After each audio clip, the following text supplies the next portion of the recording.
എന്താ പ്രശ്നം? പഴയ റോഡുകളെല്ലാവരും ഇപ്പോൾ നമ്മുടെ മുന്നിലുള്ളത്. 2016 LDF സർക്കാർ എല്ലാ അധികാരത്തിലുള്ള വന്നതെങ്കിൽ ഈ രീതിയിൽ പൂർത്തിയാകുമായിരുന്നോ? ഇനിയിപ്പോ ഈ കിഴങ്ങ് വേണ്ട, നിർത്തിയങ്ങ് അവമാനിക്കുവാണെന്നേ. ഇതിനൊരു അവസാനമില്ല എന്റെ പൊന്നു നാട്ടുകാരെ.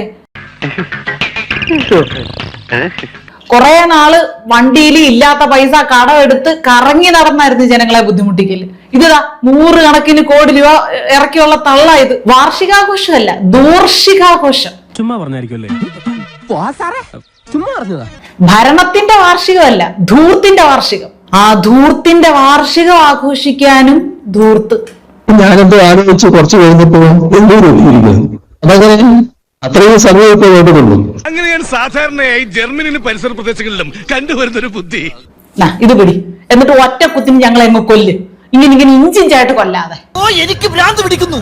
ഈ തള്ളുന്ന തള്ളുകൾ കുറെ നാള് നമ്മൾ കേട്ടോണ്ടിരിക്കുക. റിപ്പീറ്റ് ചെയ്ത് തള്ളാനല്ലാതെ വേറൊന്നും കയ്യിലില്ല. കുറച്ച് കാര്യങ്ങൾ ഞാൻ പറയാം. ഇവിടെ കേരളത്തിൽ ഇതൊക്കെ കണ്ടുകൊണ്ടിരിക്കുന്ന ആളുകൾക്കൊന്നും പറയാനില്ലെന്നില്ലേ? പറയാം. ഇവരുടെ വികസനം, ഇവരിവിടെ എടുത്തു മറിച്ച കാര്യങ്ങൾ എന്തൊക്കെയാണെന്ന് നമുക്ക് അക്കമിട്ട് കുറച്ച് കാര്യങ്ങൾ പറയാം. എല്ലാം ഒന്നും പറയാൻ സമയമില്ല കേട്ടോ. കെട്ടിട നികുതി, കെട്ടിട പെർമിറ്റ് ഫീസ് 60 ഇരട്ടിയോളം വർദ്ധിപ്പിച്ച്, പെർമിറ്റിനുള്ള അപേക്ഷാ ഫീസ് വർദ്ധിപ്പിച്ച് അത് 100 ഇരട്ടിയോളം. കറണ്ട് ചാർജ് മാസം തോറും വികസിപ്പിച്ചിട്ടുണ്ട്. വെള്ളക്കരം വികസിപ്പിച്ച്, അത് പറയാതിരിക്കാൻ വയ്യ. ഭൂനികുതി ഒരു മയവും ഇല്ലാതെ 50% വികസിപ്പിച്ച്. പിന്നെ അധിക സെസ് ഏർപ്പെടുത്തി പെട്രോളിന്റെയും ഡീസലിന്റെയും വിലയിൽ വികസനം അത് നടത്തി.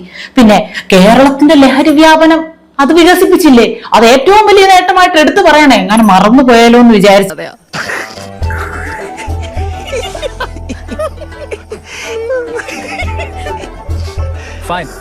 അങ്ങനെ വികസിപ്പിക്കാവുന്ന മേഖലകളെല്ലാം പൊതുജനങ്ങൾക്ക് വേണ്ടിയിട്ട്, സാധാരണക്കാർക്ക് വേണ്ടിയിട്ട് വികസിപ്പിച്ച് ക്ഷീണിച്ച വികസന നായകന്. നീ എന്തൊരു വിചാരിച്ചു ഞങ്ങൾ പൊട്ടന്മാരാന്നാ? ലുക്ക് ഉണ്ടെന്നേ ഉള്ളൂ, ഞാൻ വെറും ഊളയാണ്. അത് മനസ്സിലായി. ഇനി എത്ര നാളും കൂടെ മുടിക്കാൻ പറ്റും എന്നുള്ളതാണ് ഞങ്ങൾ ഇങ്ങനെ ആകാംക്ഷയോടെ നോക്കിയിരിക്കുന്നത്. നമ്പർ 1 എന്ന് പറഞ്ഞുകൊണ്ട് കേരളത്തിന് കേന്ദ്ര ഗവൺമെന്റിന്റേതായ അവാർഡുകൾ ഒന്നിനു പുറകെ ഒന്നായി നൽകേണ്ടി വന്നു. ധൂർഷികാഘോഷത്തോടനുബന്ധിച്ച് കപ്പിത്താന്റെ സ്പെഷ്യൽ കോമഡി പ്രോഗ്രാം ആയിരിക്കും അല്ലെ ഈ ഉദ്ഘാടന പ്രസംഗം കൊണ്ട് ഉദ്ദേശിക്കുന്നത്. മറ്റേ സിനിമയിൽ പപ്പു പറഞ്ഞതുപോലെ PWD അപ്പൊ തന്നെ വിളിച്ച് ഞമ്മക്കൊരു അവാർഡ് തന്നെന്ന് പറഞ്ഞ പോലെയാണ്. കേന്ദ്രത്തിന് നമ്മുടെ നമ്പർ 1 കണ്ടങ്ങ് ഹാലിളകിയിട്ട് ഇപ്പൊ തന്നെ പിടിച്ചോ പഹയാ ഒരു അവാർഡ് എന്ന് പറഞ്ഞ് വെച്ചങ്ങ് നീട്ടി. വകുപ്പ് മന്ത്രിമാരുടെ കാര്യം ഇതിനേക്കാൾ വലിയ കോമഡിയാണ്. 9380 എന്ന് വരെ മാത്തമാറ്റിക്സിനെ വികസിപ്പിച്ച വലിയ ഒരു ഇതിഹാസ പുരുഷനാണ് ഇവിടെ വിദ്യാഭ്യാസ വകുപ്പ് അലങ്കരിക്കുന്നത്. അതെന്തിനാടാ പന്നിപ്പ പറഞ്ഞത്? 2-ാം തീയതി വിഴിഞ്ഞം തുറമുഖം ഔദ്യോഗികമായിട്ട് അതിന്റെ പ്രവർത്തനങ്ങൾ അനൗൺസ് ചെയ്യാണ്. ഇപ്പം സംസ്ഥാന ഗവൺമെന്റ് ആണ് അതിന്റെ മഹാഭൂരിപക്ഷം പണവും ചെലവാക്കിയത്. ലോകത്തെ ഏറ്റവും വലിയൊരു തുറമുഖം. വിഴിഞ്ഞം പദ്ധതിയുടെ മഹാഭൂരിപക്ഷം എടുത്ത് മറിച്ചത് കേരളമാണ്. ഒരു പ്രാവശ്യം കേന്ദ്രത്തിൽ നിന്ന് പണി കിട്ടിയത് ഓർമ്മ കാണുമല്ലോ അല്ലേ?